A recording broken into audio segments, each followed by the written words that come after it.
Bienvenue à vous tous. Nous sommes heureux de nous retrouver au culte ici au temple de Perpignan. Et nous sommes toujours en période de confinement.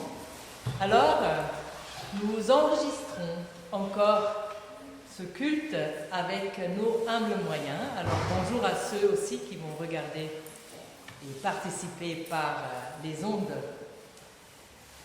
Nous le faisons pour ceux qui ne peuvent pas venir, pour qu'ils puissent être en communion avec nous ici.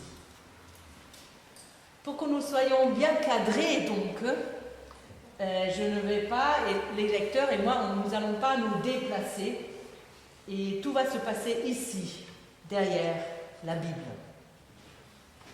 Merci à Raoul, il nous a déjà mis un peu dans notre cerveau et dans notre cœur la musique du chant que nous allons chanter après les lectures.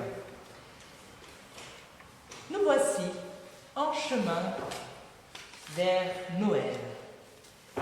Le Seigneur vient. Voici le temps de l'attente et de la veille. Voici le chemin vers la lumière et la rencontre. Nos 4 bougies sur la couronne symbolisent la lumière croissante vers Noël. Naissance de Jésus-Christ, lumière du monde. Chacune de ces bougies nous rappelle la fidélité de l'amour de Dieu, la fidélité et l'amour de Dieu envers son peuple depuis le commencement jusqu'à la venue du Sauveur. Alors aujourd'hui, je vais lire un autre texte qui nous parle de lumière. Ça sera dans l'Évangile de Jean, chapitre 1, les versets 1, 4, 5 et 9.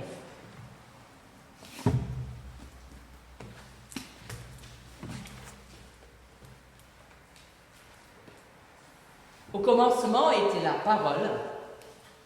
La parole existait déjà. La parole était avec Dieu et la parole était Dieu. En elle, il y avait la vie, et cette vie était la lumière des êtres humains. La lumière brille dans les ténèbres, et les ténèbres ne l'ont pas accueillie. Cette lumière était la vraie lumière qui, en venant dans le monde, éclaire tout être humain. Normalement, c'est un enfant qui va nous allumer maintenant les 2 bougies, consigne et tout ça. Je vais le faire moi-même, et l'année prochaine, ça sera différent.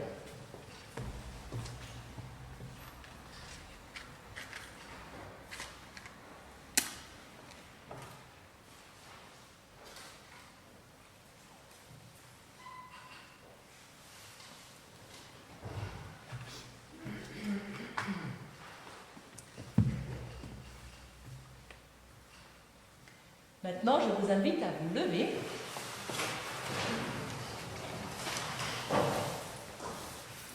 La grâce et la paix vous sont données de la part de Dieu, notre Père, Jésus, le Christ qui vient, l'Esprit Saint qui habite en nos cœurs. Amen. Et nous chantons sur nos feuilles « Comment te reconnaître, comment te recevoir ».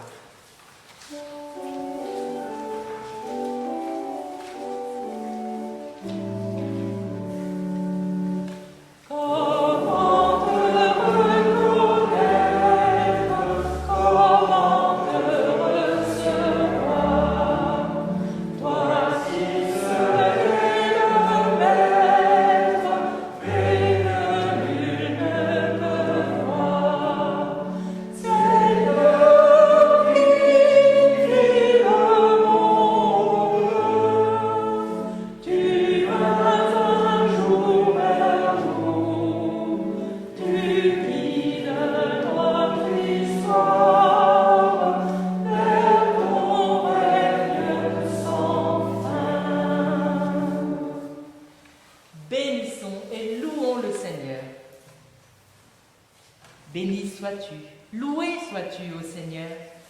Enfin, il vient le jour où tu visites les tiens. Tu nous rencontres dans nos voyages, sur nos chemins. Tu l'avais promis à Moïse, tu l'avais annoncé aux prophètes, à Marie, à Joseph. Ô Dieu, tu entres dans nos chemins humains et tu donnes ce crédit à l'homme. Mon frère, ma sœur, mon ami, celui qui est loin comme celui qui est proche, est ton visage, Seigneur. Quand toi, le très haut, tu te fais tout proche, quand toi, le très grand, tu te veux petit, le monde n'est plus le même. Jésus, Sauveur, Emmanuel, Dieu avec nous. Amen. Et nous poursuivons la louange par le chant du cantique au numéro 31-13. 31-13, le Fils de Dieu, le Roi de gloire, a voulu naître parmi nous et nous allons chanter seulement une strophe car nous chantons les autres plus tard. 31-13.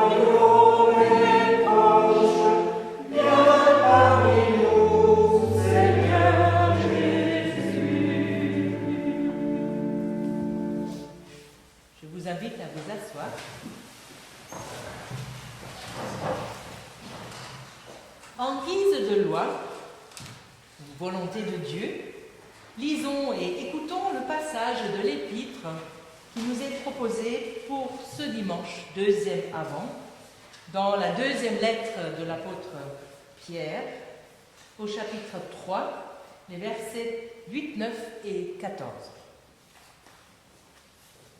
S'il y a une chose, bien-aimés, que vous ne devez pas oublier, c'est qu'aux yeux du Seigneur, un jour est comme 1000 ans, et 1000 ans sont comme un jour.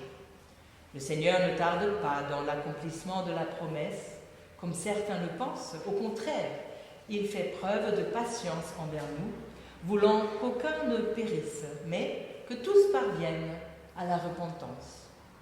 C'est pourquoi, bien-aimés, dans cette attente, faites tous vos efforts pour qu'il vous trouve sans tache et irréprochable dans la paix. Et nous chantons sur nos feuilles ceux qui marchaient dans les ténèbres.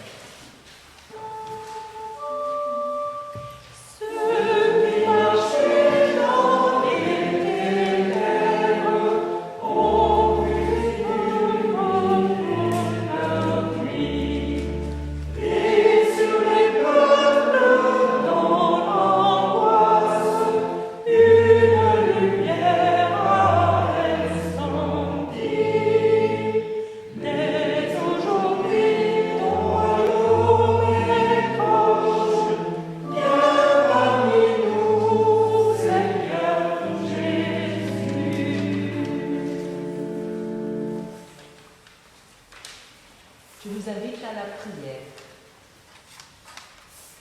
Ô Seigneur, nous venons vers toi avec ce que nous sommes, avec ce qui nous pèse, ce qui nous embrouille, ce qui nous détourne de toi. Ô Seigneur, qu'enfaiblit en nous l'ardeur de la foi. Ô Seigneur, prends pitié de nous. Pardonne-nous. Quand notre cœur se ferme à ta parole vivante, ô Christ, prends pitié. Quand nous nous laissons vaincre par le découragement et le désespoir, ô Seigneur, pardonne-nous, libère-nous. Quand nous cessons de désirer ta venue, ô Seigneur, prends pitié, pardonne-nous, remets-nous debout.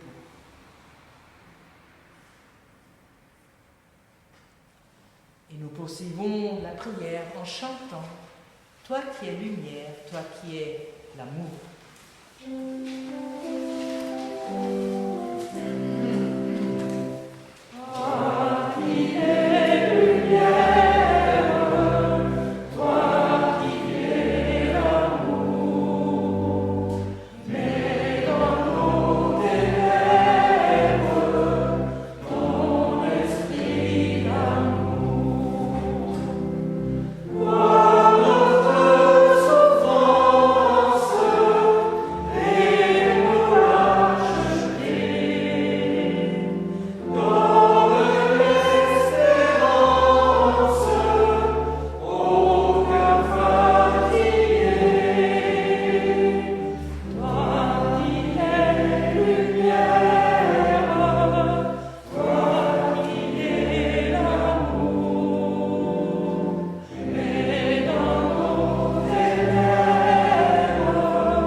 Pour entendre et recevoir les paroles de grâce et de pardon, je vous invite à vous lever en signe de libération.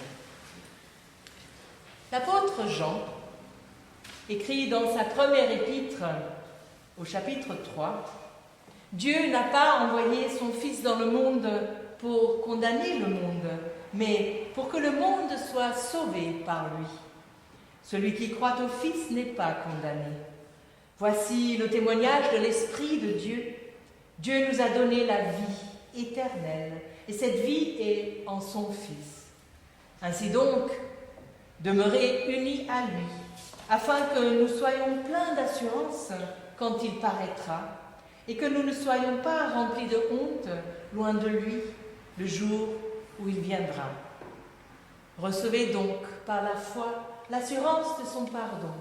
Le Seigneur vous maintient dans sa grâce et vous conduit vers la vie éternelle. Amen. Et chantons notre reconnaissance. Dans notre nuit surgit l'aurore.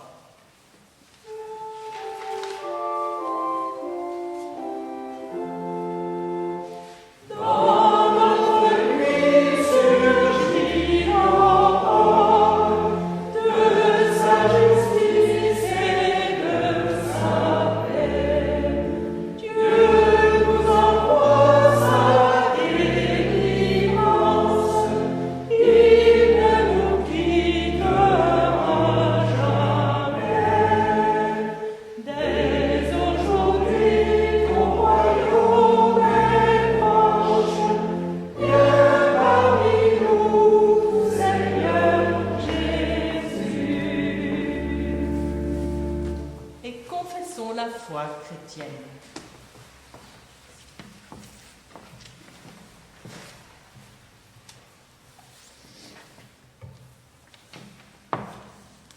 Je crois en Dieu le Père, dont la parole soutient la vie des humains et oriente leur histoire. Il est notre vie. Je crois en son Fils Jésus-Christ, né parmi les pauvres, lumière dans notre nuit, premier-né d'entre les morts, il est vivant.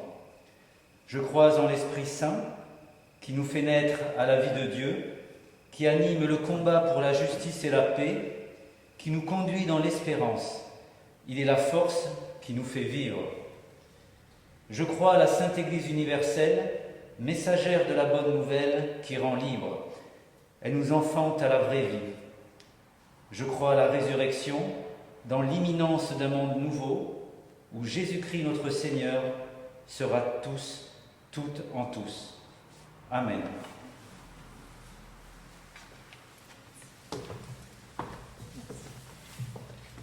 Gloire à Dieu, Père éternel, gloire au Fils Emmanuel. Nous chantons gloire à Dieu, Père éternel.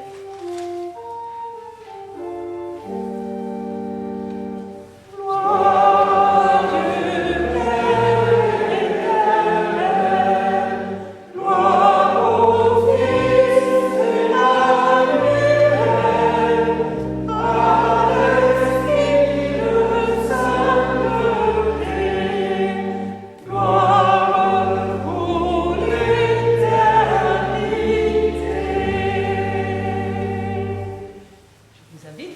s'asseoir.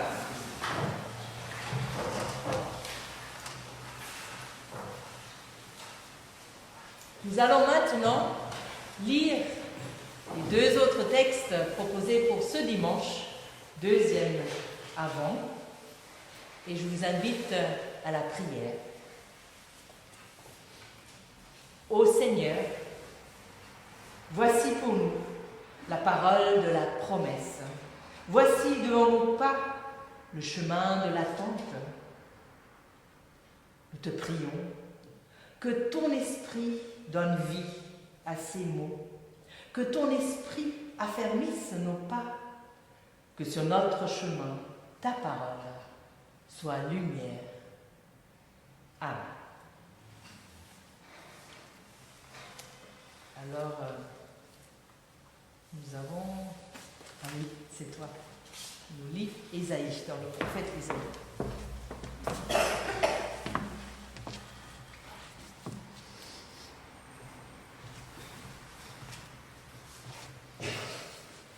Donc c'est Ésaïe 40, versets 1 à 11. Dieu réconforte, il va libérer son peuple. Réconfortez, réconfortez mon peuple, dit votre Dieu. Parlez au cœur de Jérusalem et proclamez à son adresse que sa corvée est remplie, que son châtiment est accompli, qu'elle a reçu de la main du Seigneur 2 fois le prix de toutes ses fautes. Une voix proclame : dans le désert dégagez un chemin pour le Seigneur, nivelez dans la steppe une chaussée pour notre Dieu. Que tout vallon soit relevé, que toute montagne et toute colline soient rabaissées, que l'éperon devienne une plaine et les mamelons une trouée. Alors la gloire du Seigneur sera dévoilée et tous les êtres de chair ensemble verront que la bouche du Seigneur a parlé. Une voix dit : proclame. L'autre dit : que proclamerai-je ? Tous les êtres de chair sont de l'herbe, et toute leur constance est comme la fleur des champs. L'herbe sèche, la fleur se fane, quand le souffle du Seigneur vient sur elle en rafale. Oui, le peuple c'est de l'herbe sèche, la fleur se fane, mais la parole de notre Dieu subsistera toujours. Quant à toi, monte sur une haute montagne, Sion, joyeuse messagère, élève avec énergie ta voix, Jérusalem, joyeuse messagère, élève-la, ne crains pas, dis aux villes de Juda, voici votre Dieu, voici le Seigneur Dieu, avec vigueur il vient, et son bras lui assurera la souveraineté, voici avec lui son salaire, et devant lui sa récompense. Comme un berger, il fait paître son troupeau. De son bras il rassemble, il porte sur son sein les agnelets, procure de la fraîcheur aux brebis qui allaitent.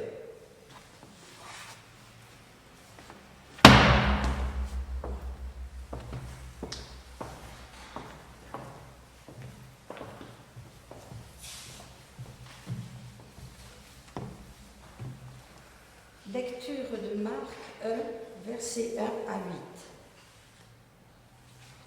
Commencement de l'évangile de Jésus-Christ, Fils de Dieu, selon ce qui est écrit dans Ésaïe le prophète. Voici, j'envoie devant toi mon messager qui préparera ton chemin. C'est la voix de celui qui crie dans le désert. Préparez le chemin du Seigneur, aplanissez ses sentiers. Jean parut, baptisant dans le désert et prêchant le baptême de repentance pour la rémission des péchés. Tout le pays de Judée et tous les habitants de Jérusalem se rendaient auprès de lui.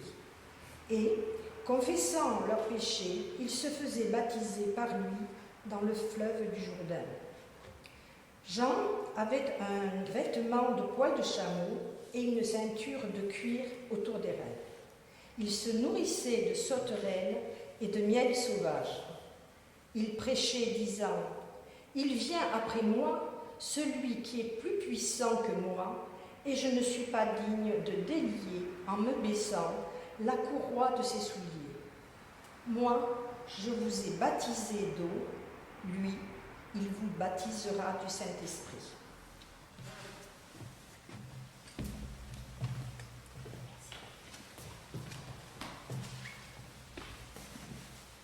Et je vous invite à chanter un chant que je pense nous allons découvrir.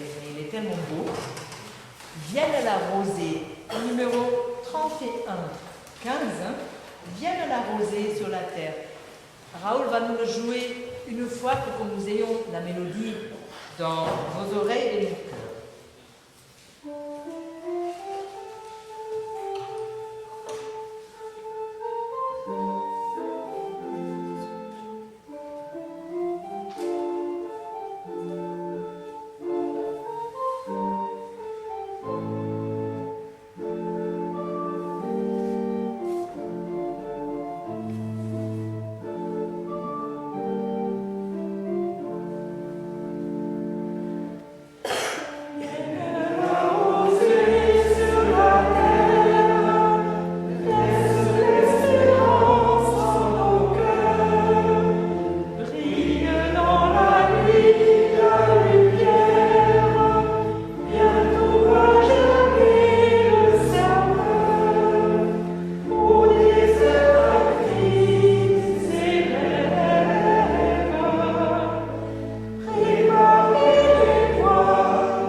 Chers frères et sœurs, en Christ, bien-aimés de Dieu, chaque année à nouveau, au début de la nouvelle année de l'Église, au temps de l'Avent, temps qui prépare à Noël, naissance de Jésus-Christ, chaque année à nouveau, nous est offerte la chance de revenir, de nous recentrer, nous redresser, de reposer les questions autour de la personne de Jésus-Christ, de nous ouvrir à sa présence et de l'accueillir.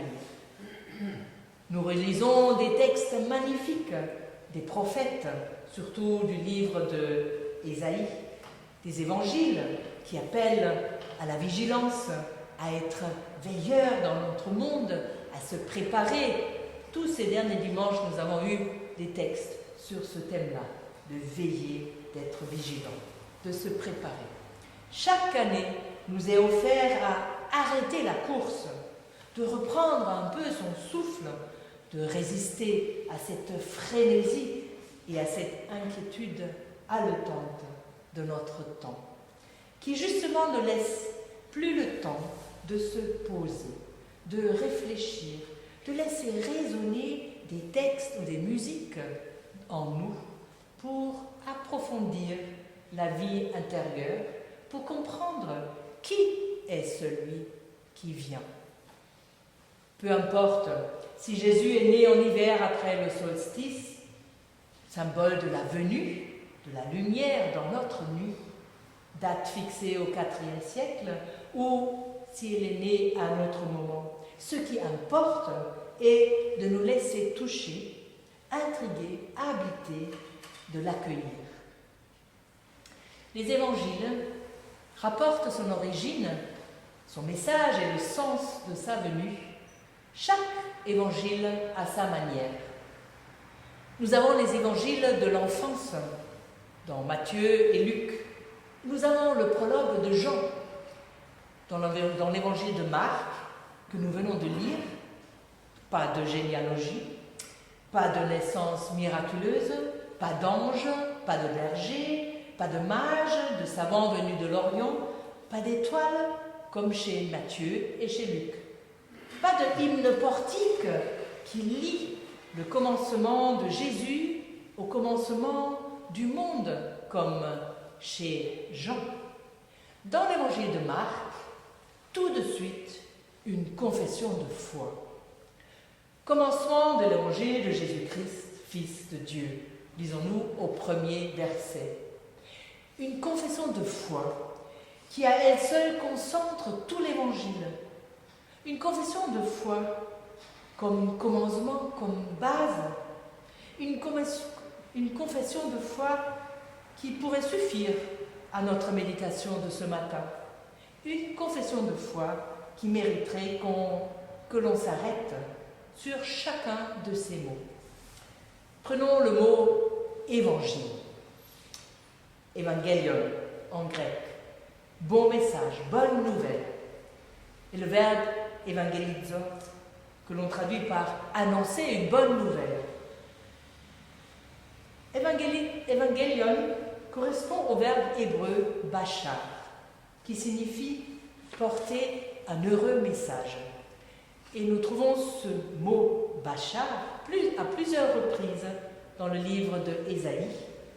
Par exemple, dans le passage que Manuel vient de nous lire.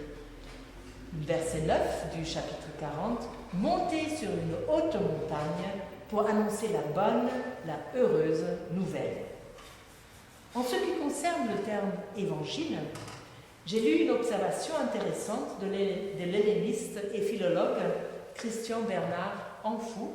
Je crois il y a beaucoup d'années, il était venu aussi donner une conférence. Il nous rend attentifs au fait que ce terme grec « évangelion » n'a pas été traduit en latin.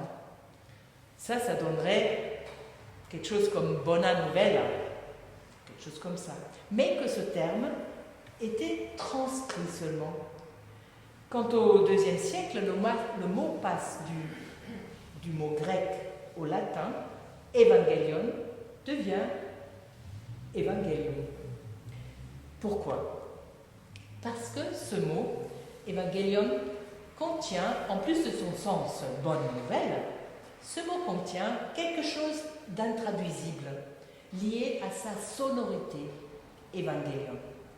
Christian Anfou observe la consonance très proche de l'expression hébraïque evangelion, qui signifie pierre roulée, avec évangelium. Vous faites le lien par le son. Dans le mot évangile, les premiers chrétiens entendaient alors, selon lui, la pierre roulée.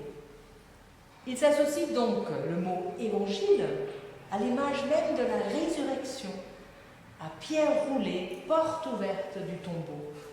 Voici pourquoi les traducteurs ont tenu à conserver non seulement le sens du mot évangile, bonne nouvelle, mais encore l'image de Pâques qu'il contient dans sa sonorité, evangelion, pierre roulée. Voilà, vous entendez cette théorie que je trouve quand même qui nous donne des pistes.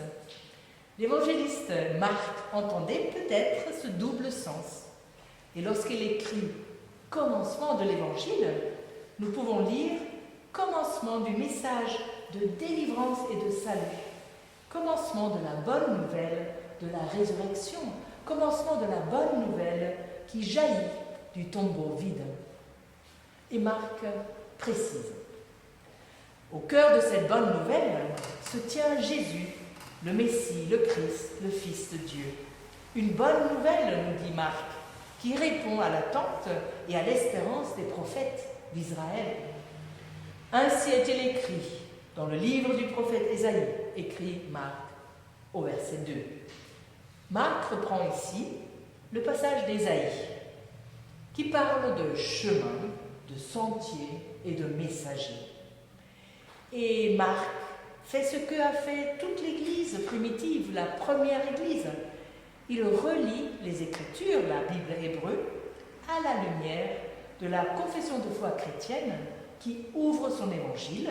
Je répète, commencement de l'évangile de Jésus-Christ, Fils de Dieu, quand il énonce, Marc, au temps de l'Exode du peuple hébreu, Dieu a demandé à ses serviteurs à aplanir la route sur laquelle il allait marcher au-devant de son peuple.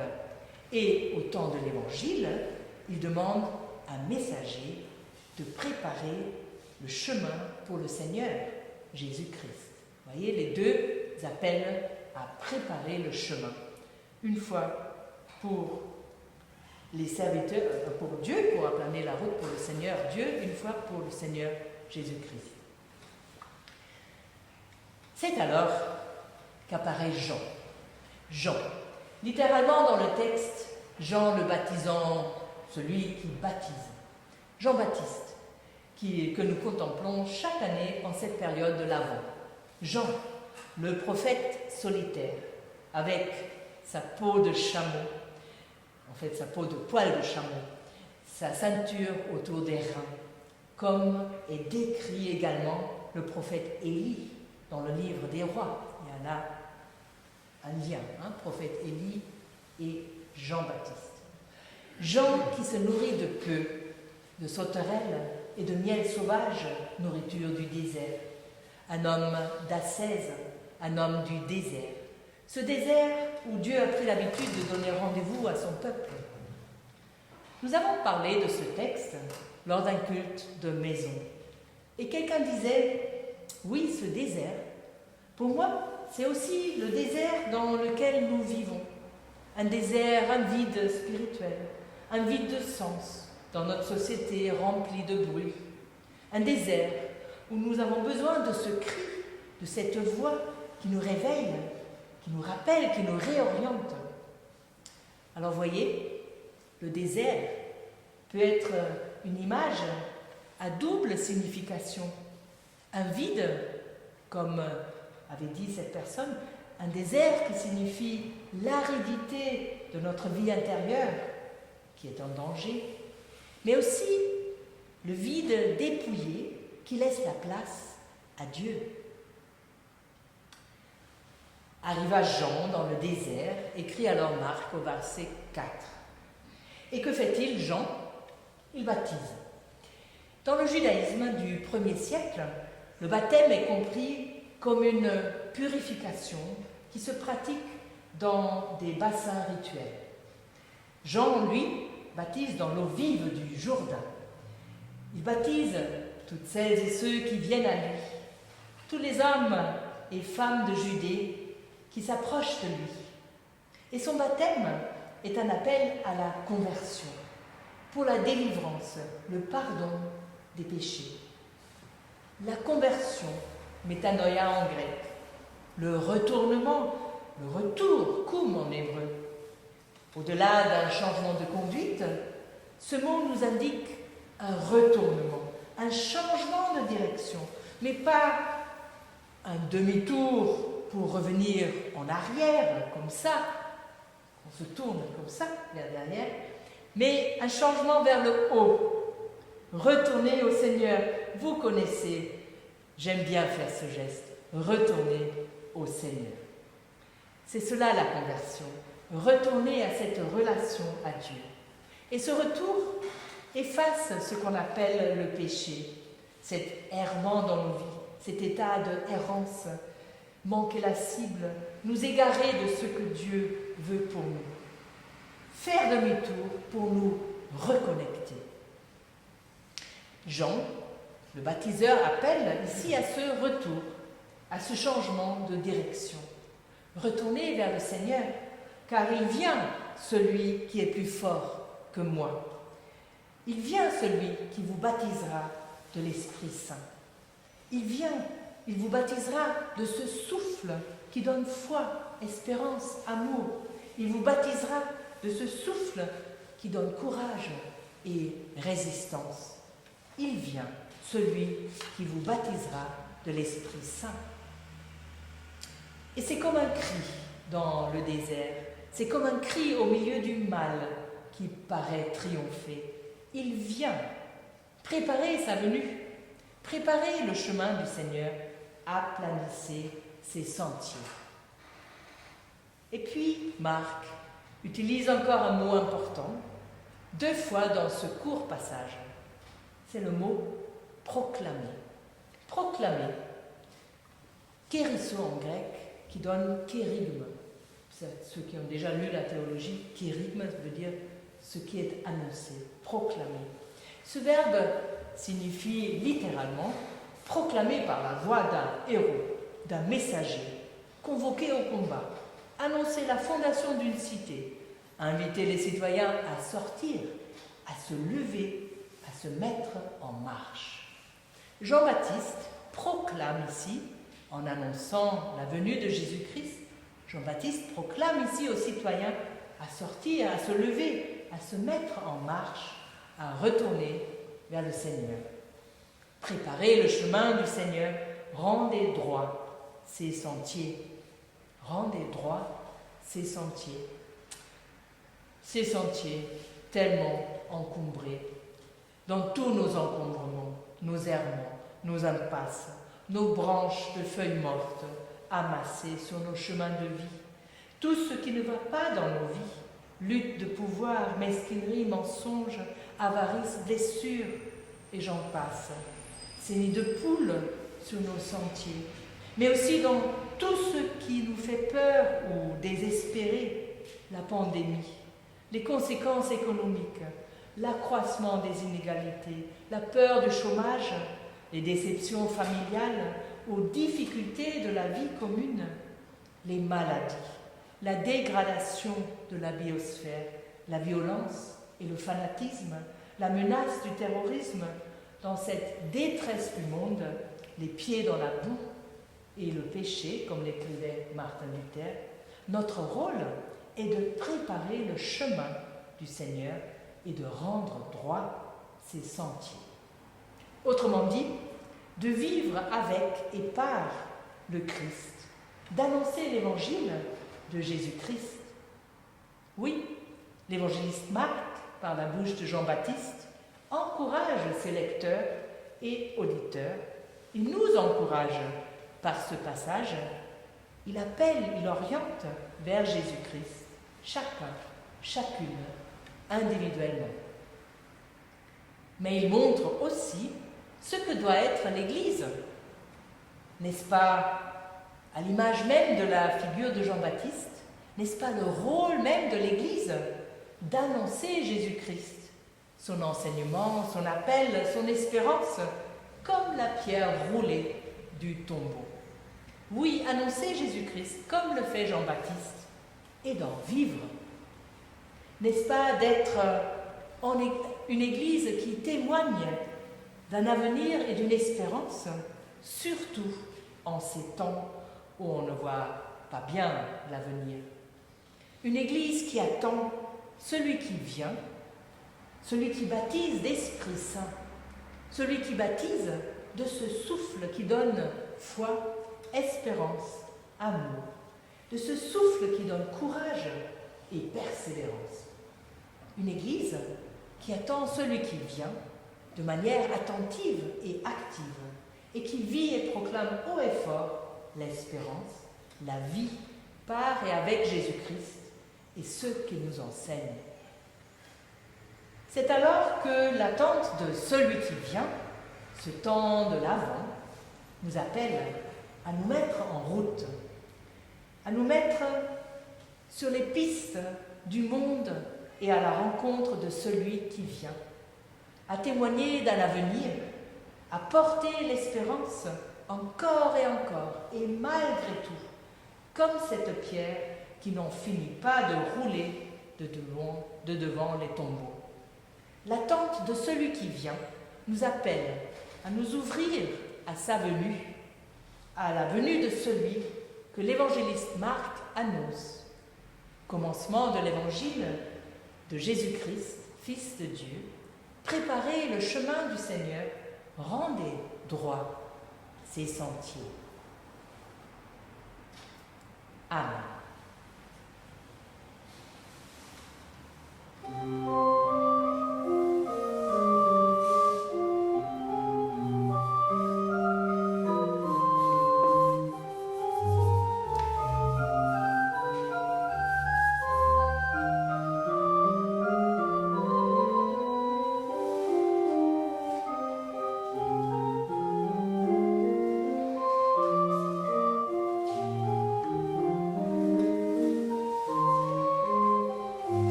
Et je vous invite à chanter au numéro 31-14. C'est le chant Aube Nouvelle, mais nous commençons par la strophe 2. 2 et 3, parce que le premier, on va chanter à la fin. Bonne nouvelle, cris et chansons.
Alors, nous avons quelques annonces. Alors, nous pouvons reprendre nos cultes. Vous avez vu un peu comme on a changé les bancs. On s'adapte aux consignes qui nous sont données par le gouvernement. Donc, il faudra toujours faire attention quand nous sortons du temple, parce que là, tout est parfait. Mais quand nous sortons du temple, que nous nous rencontrons dehors. Il y a du soleil et à l'air libre, et là, nous pouvons échanger toutes les nouvelles, mais pas trop s'agglomérer à l'entrée du temple. Le mardi, nous aurons ici même la prière à 19h. 19h, la prière mardi. Le samedi, nous aurons devant la salle paroissiale le marché de Noël de 9h à 14h. C'est bien ça, Monique? Le marché de Noël avec plein de bonnes choses. Donc, venez. Tu veux dire? Oui.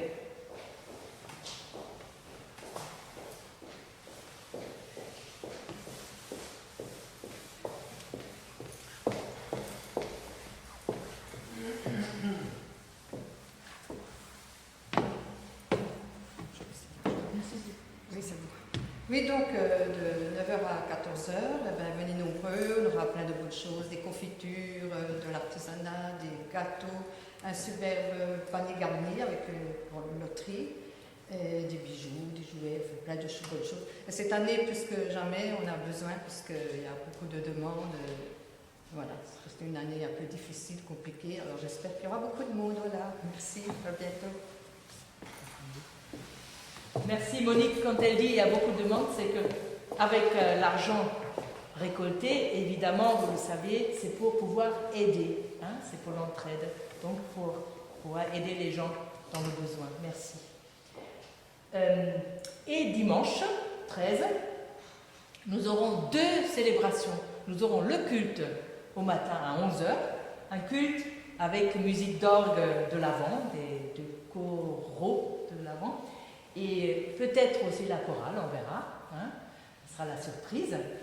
Et puis l'après-midi, à 15h30, une célébration de l'Avent, Noël, musicale et chantante, avec aussi des choraux d'orgue, de la musique, de violon et de flûte, et un conte et aussi lecture biblique. Voilà, et il faudra se partager entre ces 2 événements. Il y aura un doodle de fait, mais ceux qui n'ont pas Internet, vous pouvez le dire aussi à moi, à la sortie du temple. Il y aura la place pour tout le monde, mais il faut s'organiser. Il faut s'organiser entre les 2 célébrations, parce qu'on veut dire bienvenue à tout le monde, mais en même temps, il faut les séparer dans ces 2 événements. Le culte, donc, le matin, et la célébration à 15h30. Nous avons aussi reçu, je le redis, les lectionnaires pour 2021, Parole pour tous, Bonne semence, Pain quotidien. On peut acquérir derrière. Rabé est encore là, même s'il est d'astreinte aujourd'hui. On espère qu'il n'y a rien de grave et que tu peux être là, tranquillement au culte, et aussi pour qu'on puisse acquérir les lectionnaires. Si pour notre pain quotidien, s'il n'y en a pas assez, parce qu'il y a très peu, j'ai mis une feuille où on peut s'inscrire, on peut en recommander. Voilà. Et puis, je voulais dire que pour la 4, nous allons prier aujourd'hui, 2e dimanche de l'Avent, pour la famille Munoz du Mexique, qui depuis 9 ans recherche 8 membres de la famille qui sont disparus, enlevés par un commando armé. Et je voulais dire merci à l'équipe de jardinage. Vous l'avez peut-être vu, peut-être pas vu, donc vous allez le voir quand vous sortez. C'est tout propre, sous les pins, c'est tout propre. Toutes les épines étaient enlevées et Dani m'a dit que c'était plus que 600 kilos à la déchetterie, vous imaginez. Plus que 600 kilos d'épines de pin. Alors c'était haut comme ça. Donc tout est nettoyé. Merci à l'équipe et ceux qui vont balayer, parce que merci à tous ceux qui balayent aussi le pavé. Merci beaucoup. Mais veillez à mettre ces épines dans des sacs de poubelle et pas de les rejeter là, où après une autre équipe doit enlever ces épines. Vous avez compris. Donc merci à tous ces gens qui font que c'est beau et propre autour et dans notre temple. Et aussi à Raoul qui nous joue. Et il faut que je le dise, il se débrouille super bien. Vous le savez bien que Raoul n'a presque pas de vue. C'est pour ça que je dois toujours annoncer. Et quand je excusez-moi, si j'oublie de dire nous chantons, comment il va deviner quand on ne voit pas. Alors merci beaucoup Raoul pour la belle musique. Est-ce qu'il y a d'autres annonces? J'ai oublié quelque chose peut-être? Alors c'est le moment de l'offrande.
Merci Seigneur pour tout ce que tu nous donnes chaque jour à nouveau et que nous pouvons donner à notre tour.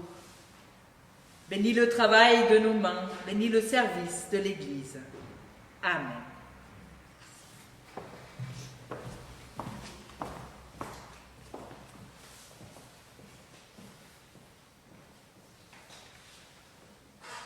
Je vous invite à la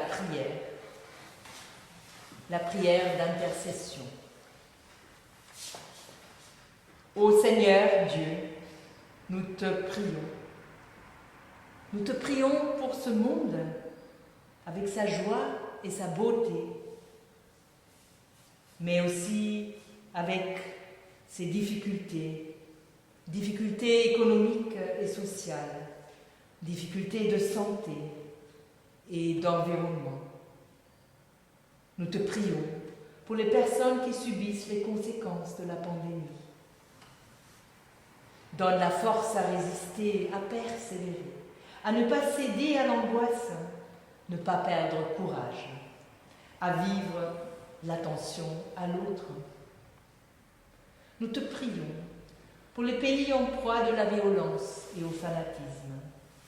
Et nous te prions spécialement pour l'Arménie et le Haut-Karabakh, pour la Syrie, le Liban, la Libye, le Burkina Faso, tant de pays, ô Seigneur, et pour tous ceux qui font œuvre de paix.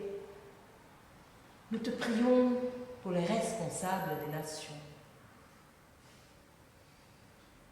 Et en ce temps qui prépare Noël, la venue de Jésus-Christ, nous te prions pour l'Église, l'Église tout entière, universelle, autour du monde, et l'Église ici même. Ô Seigneur, fais-la vivre de ton Saint-Esprit et selon ta volonté. Laisse-nous accueillir ton Saint-Esprit et œuvrer pour ta paix et ta justice.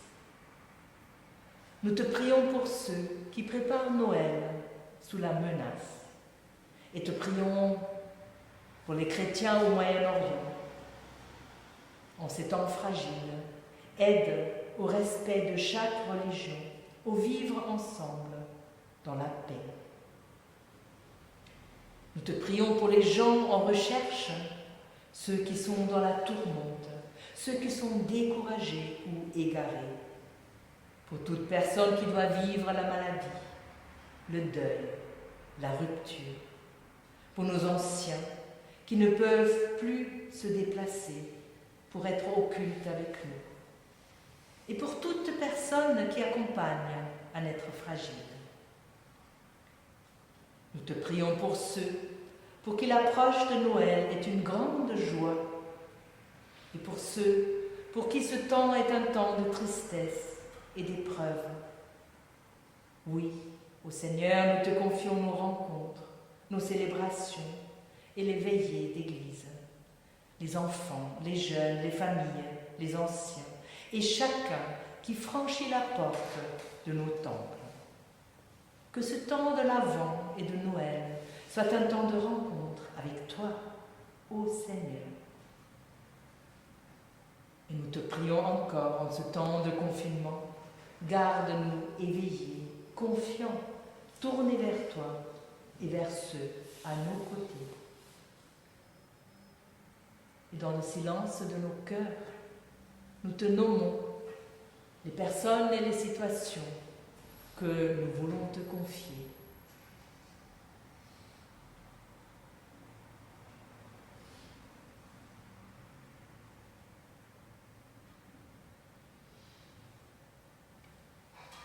Ô toi, Seigneur Dieu, qui nous entends quand nous crions, quand nous pleurons, quand nous murmurons, ou quand c'est tout caché dans notre cœur, c'est à toi que nous confions toutes nos prières.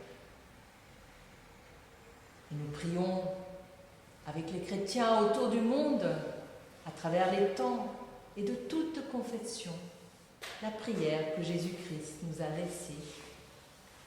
Notre Père, qui es aux cieux, que ton nom soit sanctifié, que ton règne vienne, que ta volonté soit faite sur la terre comme au ciel.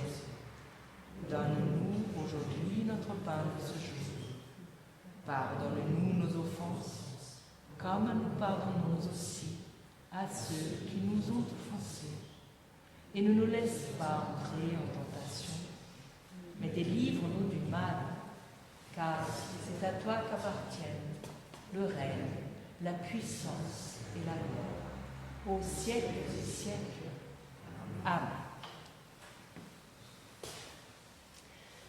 Nous l'avons entendu, commencement de l'évangile de Jésus-Christ, Fils de Dieu, et préparez le chemin du Seigneur, rendez droit ses sentiers.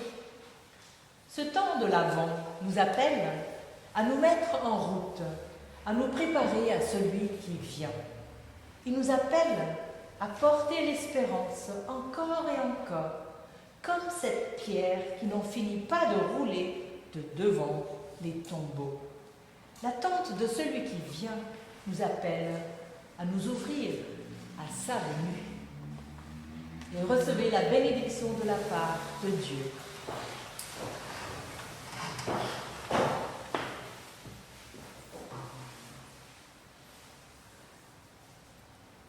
Que Dieu de paix et de lumière soit et demeure avec vous, le Père, le Fils, le Saint-Esprit. Il vous bénit et vous garde, qu'il nous donne son espérance, qu'il nous remplisse de joie, que sa lumière se lève sur nos ténèbres et que notre nuit soit comme le plein midi. Le Seigneur vous guide sans cesse et vous donne la paix. Il vous bénit sur vos chemins vers Noël, dans l'attente de sa venue. Amen. Alors nous pouvons chanter Aube nouvelle dans notre nuit.